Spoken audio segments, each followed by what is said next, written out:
All right, my friends, we are live here with the Data Diva, and I'm so excited to be doing this podcast. Thank you for joining me on a Monday morning. I know we're still shaking the sleep off our eyes a little bit, but I'm excited to have you here. Appreciate it. Thank you so much for having me. Your intro music is really hot. I like it. Thank you. Thank you. I had to make it hot. If I was going to do it, then I had to make it, really hit, like get excited to get into the show. It was great. It was great. So, give us a bit of background to fill everybody in on what you've been up to in your life and to where you're at in your career today. Sure. So first of all, my name is Debbie Reynolds. They call me the Data Diva. I run an advisory data privacy company for Debbie Reynolds Consulting. And so I like to tell people I make privacy a business advantage because at the end of the day, instead of checking boxes or feeling like it's an onerous additional thing that you need to take care of, it's something very foundational to the trust of your customers. And also it helps businesses thrive and grow to be able to not only comply with regulations, but be able to implement things operationally to help them be able to move forward in the future. And what was it in your life that led you down this career path? Interestingly enough, my mother had a book that she had read in 1997. It's called The Right to Privacy. And she gave me this book and I read it, and it just piqued my interest about what was private and what wasn't. Because I think people think that, so much of my life is private, and it really isn't, especially in terms of law and the way the laws are written. So that piqued my interest early on, and I just sort of kept up with it. So I had a personal interest in it, but then I didn't know as technology was evolving and with the invention of the internet, that so much of my work privately in privacy would actually come into my professional life. So I started my technology career in library science. So you're too young to remember back in the days when libraries had card catalogs, but I helped libraries to actually create databases of books like back in the day. So that was, a very early digital transformation, moving from like paper to digitized records and things like that. And I continued my career on working with companies that had data challenges in terms of legal cases, and they needed to move data around the world. So I needed to understand privacy laws and how to actually be able to move that data legally. So you can't, like I said, you can't break the law to make the law. So that's something I've been really interested in. And then over the years, I had companies contact me directly because they knew that I understood a lot of these privacy regulations. And this is before the GDPR came out, even where people were, I had people from like Fortune 10 companies call me up and like, hey, can you come talk to, like all of our lawyers and tell them about this law and talk about technology and stuff like that. So And what it's is been that thrilling. law exactly, and how does it apply for to businesses? So, well, the GDPR is considered the most comprehensive data privacy law in the world. It's in the EU, but it impacts businesses all over the world because it has a novel idea that a person's rights travel with their data. So when their data moves, their rights move with it. And that's very different than what we typically think of in law. So we think of law in very jurisdictional terms, like, uh, you know, I'm in Virginia, so, like the Deuce of Hazard, like they went over the state line and the person couldn't follow them or whatever. Like that's Right. totally the opposite of what data is now. So they're passing laws that say that the rights of the individual have to be upheld, regardless of where the data is located. Literally anywhere in the world, if it's located in a server somewhere in another country, but there's a U.S. Crime or law that's broken, still applies. Right. So that's for the EU, but then the US had not the US doesn't have as comprehensive of a law as that, but we're starting to implement laws like the CCPA and the Shield Act that have parts in it about data and what rights travel with the data for individuals. So I think it's a trend that will continue to happen as new privacy regulations get passed around the world. we're in such this weird time. That's why I was so interested to talk to you too. I mean, I was literally just helping my family out this last weekend, and I'm looking at some of their stuff like in the basement and in the garage, and they have like files of like old just documents and stuff like that. And I'm like, why don't you guys get rid of all of this? They're like, well, we don't trust the cloud, or don't trust putting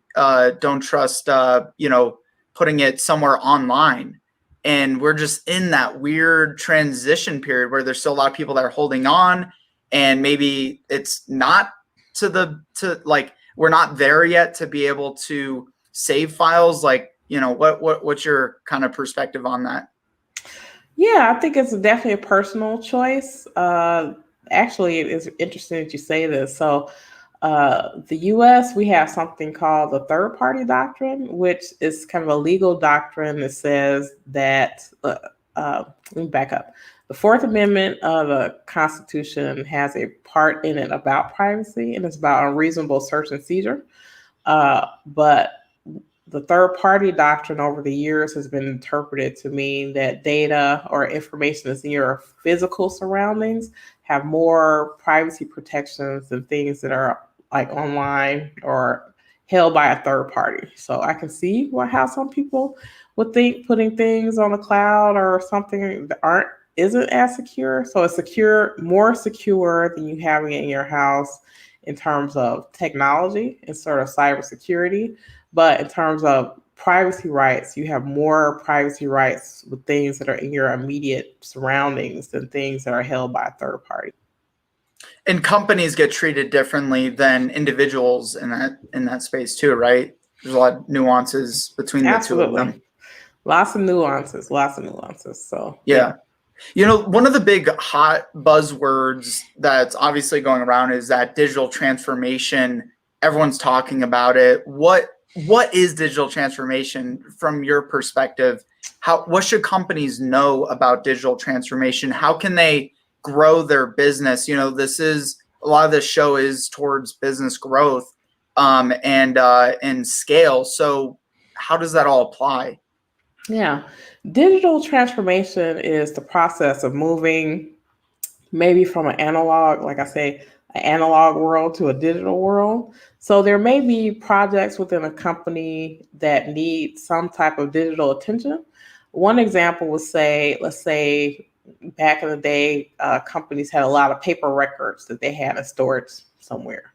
If those records are very important and they want to keep them for the long term, it may be best that they somehow digitize those documents and they can, reduce their storage costs, because instead of them, wasting space in a warehouse, they need to be able to not only have it in a digital format, but also be able to access that data. So that's an example of digital transformation.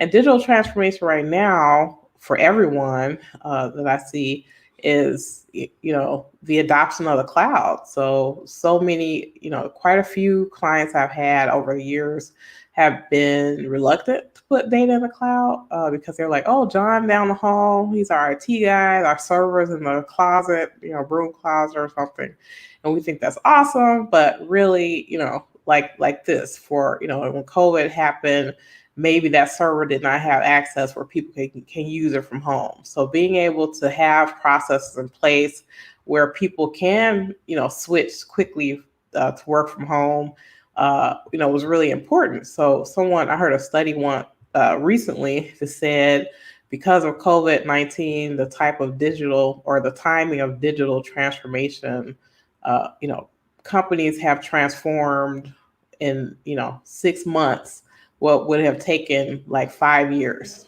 So a lot has changed in the last few months. I know a lot of companies back in the day used to say, only certain people could work from home, but their business would not be in business if they couldn't get everybody to work from home, So those things have to be kept in mind. And a lot of times digital transformation is pushed by events. So this is, hopefully this puts companies on a better footing in terms of technology and connectedness. And also the idea that people don't necessarily have to be inside of an office to work. Should companies fully digitally transform? Like, should they have done that years ago anyways, regardless?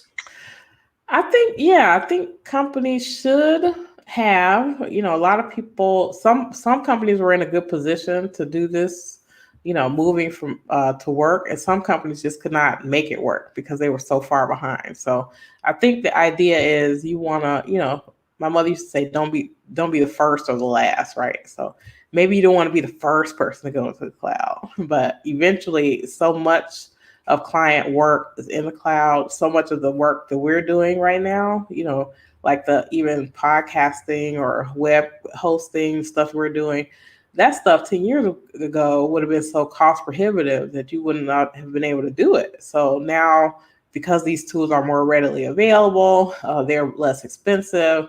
There really is not that much excuse not to move forward into the future.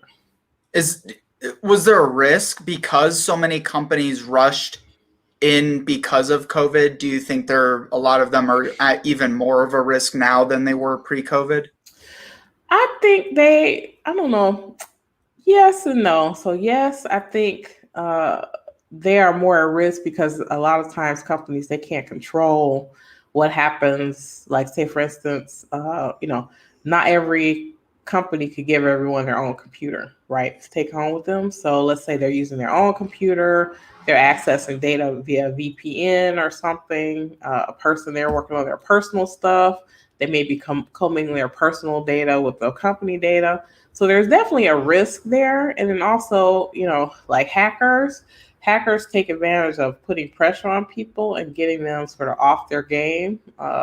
And I think because of the discombobulation that people have with COVID, it's such a shocking thing. Phishing attacks have gone up where you have, this weird email that comes in and you click on it. And maybe in normal times you would say, oh, this is totally phishing, but maybe it's a true email. So you really have to be vigilant, employees when they're working from home. And then also, things like, a lot of times we're working in our kitchens, we're working in, if you don't have like a proper office in your home, you're probably using some type of shared space.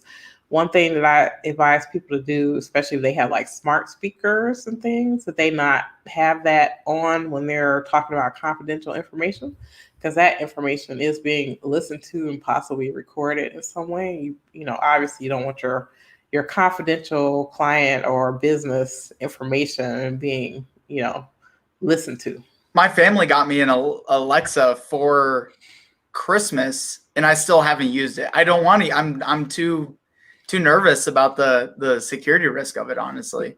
Yeah. Only because I spend so much time around, experts like you who talk about this stuff. Yeah, I'm more of the tinfoil hat girl. So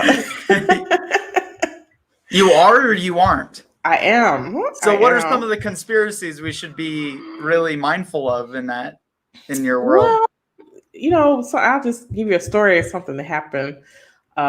My brother and I we were talking. He's a retired Marine, and something we were talking about the military, and we were talking the head of the Joint Chiefs of Staff. And at the time, he couldn't remember who was the head because there have been so many right lately.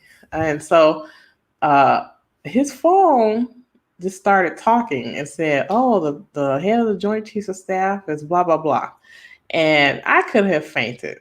I could have fallen out because we didn't ask the phone this question, but the phone answered the question. And even though some people think it's cool, I was very creeped out by such things. So.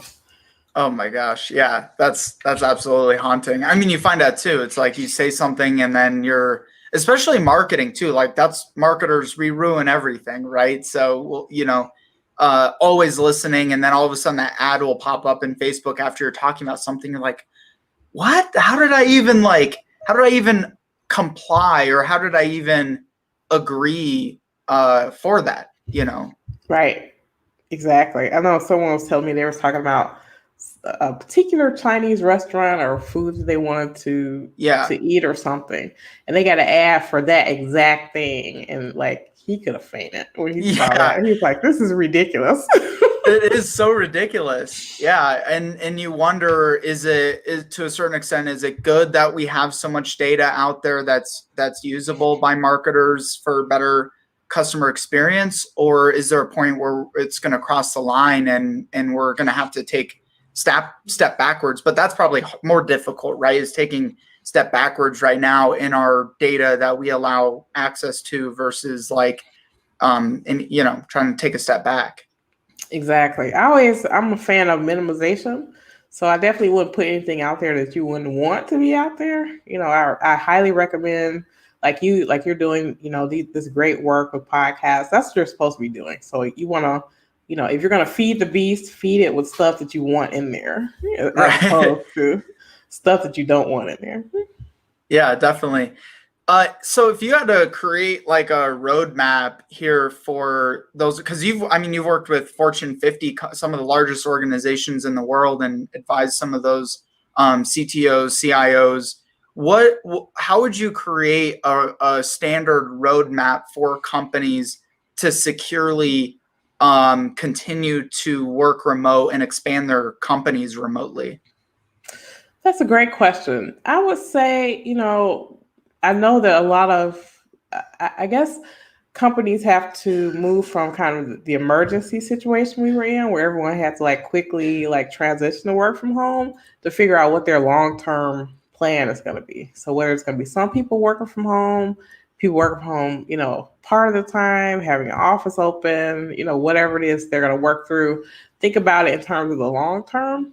One unexpected benefit of working from home is that I think some companies who were reluctant to have people from work from home have found that people have been more productive.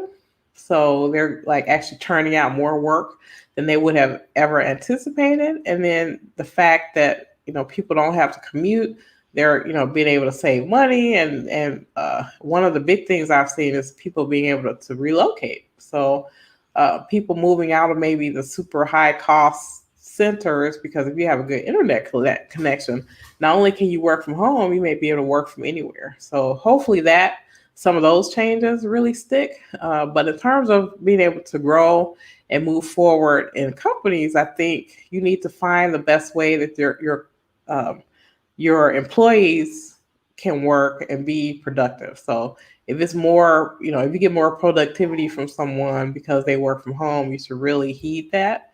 Especially again, if they're not commuting. And right now people are like, I just got off a call with a fellow in the UK this morning, and so he's working from home. His kids, I think they had a COVID scare at their school, so then they sent all the kids home. They're supposed to be sort of quarantined, so then the parents now are like trying to school the kids and stuff. So people are wearing like a ton of hats right now. So adding in having to like do a commute back and forth to the office when some jobs don't necessarily need to be done in the office. So I hope employers really rethink that and turn that to their advantage. Yeah. Are there any, like, we use what do we use? ExpressVPN, right? What are some of your vetted tools that you would recommend, even for like a CEO of a Fortune 50 company? Good question. So I really like, in terms of search engines and browsers, I like, DuckDuckGo, Start Page, Brave. In terms of data transfer, there's so many of those out there. I think as long as you get something that provides encryption not only at rest when the data is where it should be, but also in transit, any of those, I think ShareFile does some stuff. There are just so many of those different types of things you want to use. And then two, I think, being able to make sure that you're not, especially executives. Executives are very high targets for cybercrime, because a lot of times, say for instance, you have a business and you say, everybody can only have an email box that's 2 gigabytes or something like that. Maybe that's big. I don't know. But then the executive, they say, well, I don't have that rule, or so a lot of times when you see a lot of these big cyber attacks that happen, they tend to target executives, because the executives tend to have different rules than everyone else in organizations. And also, like a lower level person may not question a order given by an executive, even if it's someone who's phishing.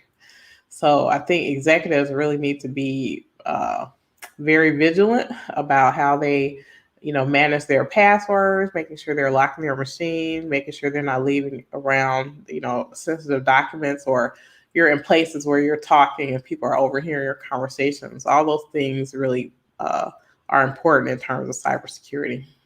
Is that the biggest way? That would probably be the next thing I'd ask you, is really what is the number one way people are getting hacked in companies right now? Whether, like, if it's a high level executive, or even because a lot of big data breaches come from, like, even just lower level employees.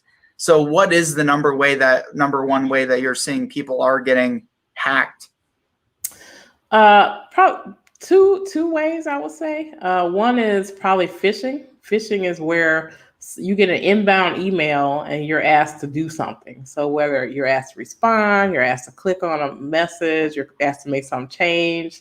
Probably, it may or may not come from or look like it came from someone in the organization, but it's basically they want you to take some action of some sort. So, and that's phishing, mostly through email, right? Right. And now you see it in text message too. Like, I'm sketched out all the texts that I get with links in them. Oh, absolutely. Absolutely. So all those things where they want you to do something, those tend to be, phishing issues. And then also a lot of the bigger data breaches sometimes come because of misconfiguration of some sort. So maybe something that's on the server that maybe people didn't know was visible on the web, or some type of cloud configuration where, they got a good system in place, but it was configured in a way that someone could actually, come in and look at their system. What I don't see happening, what people think happens in breaches is, Tom Cruise is not hanging from the ceiling, okay, to get into your server. That's not happening. What's probably happening is that, grandma has her password on a post-it note on her computer or something, so I think we have to, a lot of times people, they plan for like the more outrageous way that they think someone's going to get into their network. And I think hackers, they just look for the lowest hanging fruit. So my advice to companies, like, don't be the low hanging fruit. Make sure you're doing the fundamentals, the basics, patching your systems, training people so that they're aware of phishing, testing them to make sure that they don't, click on phishing links, and then, retrain them if needed. And then also just be vigilant. So be wary. I know for me, especially if you get an email or a message that wants you to do something right away. So that should be a tip off right there. That's possibly like a phishing thing. And I've gotten some weird ones like, hey, Connor, this is Mark. Can you email me back right away? How does it even work? Because there's no link attached in those a lot of the time. How does that even work?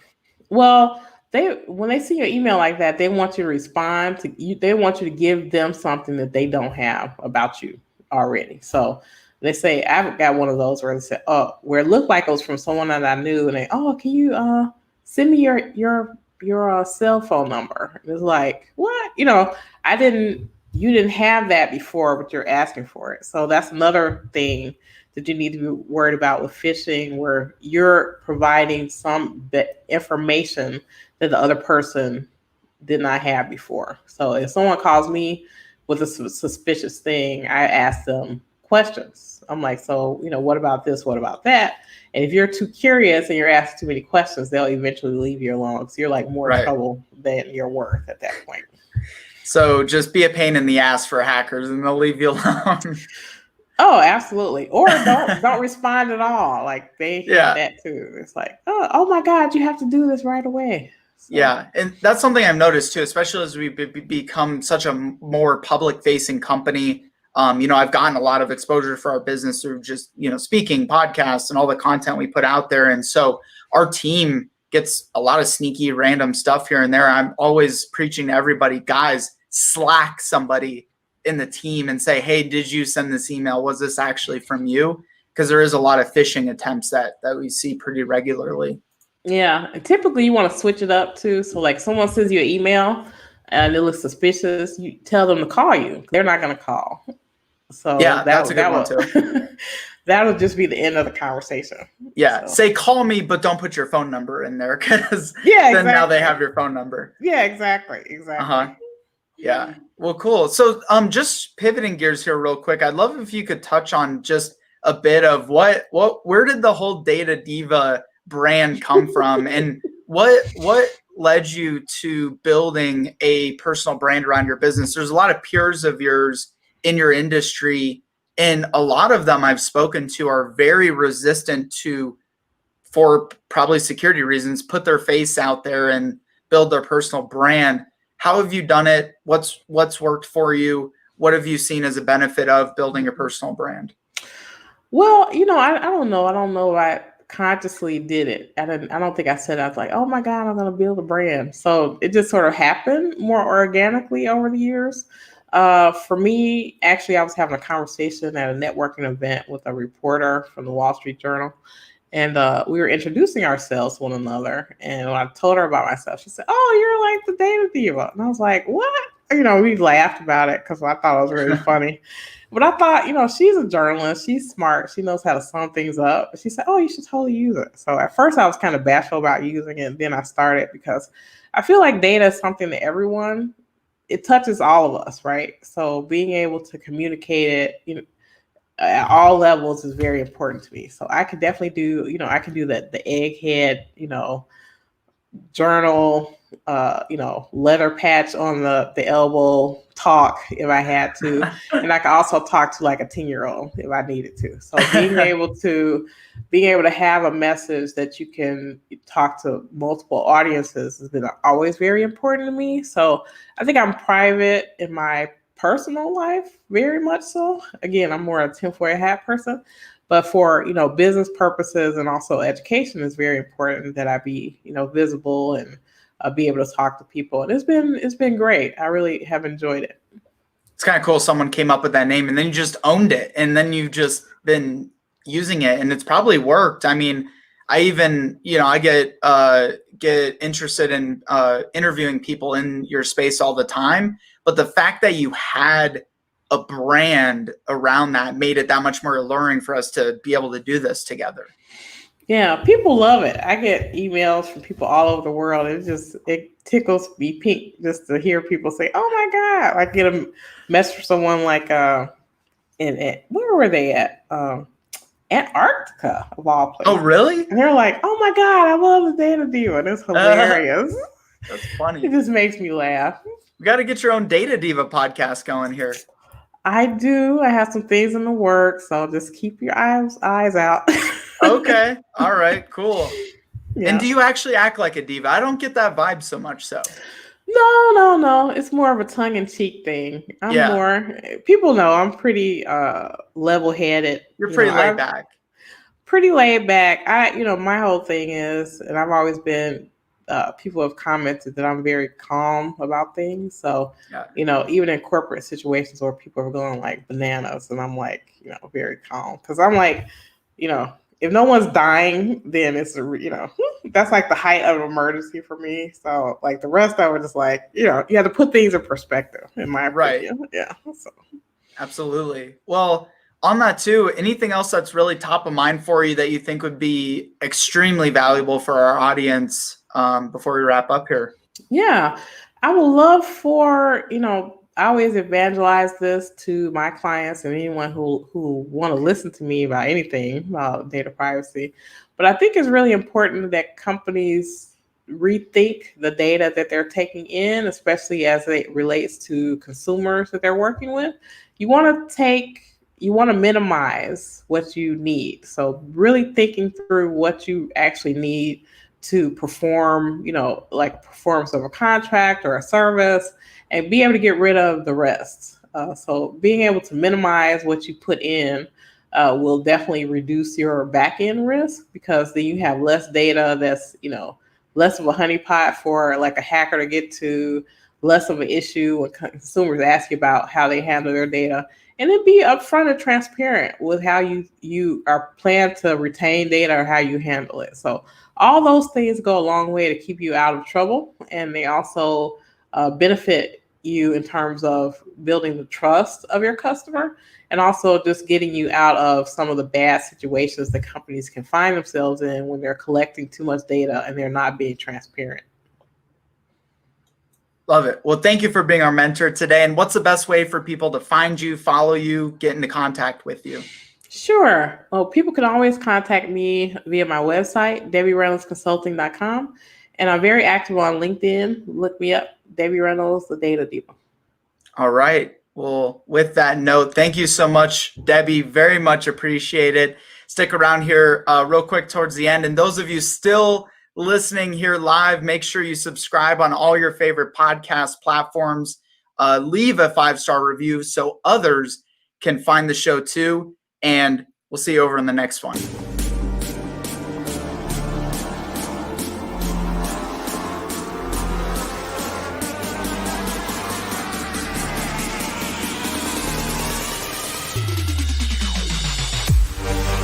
Yeah.